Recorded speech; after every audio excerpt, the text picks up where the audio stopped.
Tudi na 30. nedeljo med letom, 23. oktobra, je papež Frančišek z okna apostolske palače nagovoril romarje. Izhajal je iz besednega bogoslužja tega dne, ki nam predstavlja spodbudo svetega Pavla Timoteju, svojemu sodelavcu in ljubljenemu sinu, v kateri je ponovno premislil lastno življenje apostola, popolnoma posvečenega poslanstvu.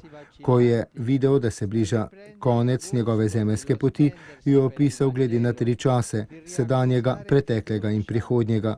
V tej avtobiografski pripovedi svetega Pavla lahko vidimo cerkev, še posebej danes na svetovni misijonski dan, je dejal sveti oče in dodal, danes je čas poslanstva in čas poguma.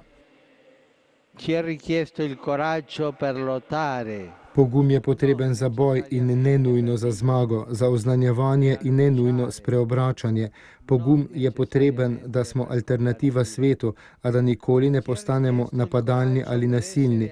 Pogum je potreben, da se odpremo vsem, a da pri tem nikoli ne zmanjšamo absolutnosti in enkratnosti Kristusa, edinega zveličarja vseh, je dejal papež Frančišek in dodal, da je pogum potreben tudi, da se upremo neveri, ne da bi pri tem postali naduti. Potreben je tudi pogum cestninarja, ki si zaradi ponižnosti ni upal povzdigniti pogleda, ampak se je trkal na prsih in govoril, Bog, bodi milostljiv meni grešniku. Danes je čas za pogum, danes je potreben pogum, je dejal papež Frančišek.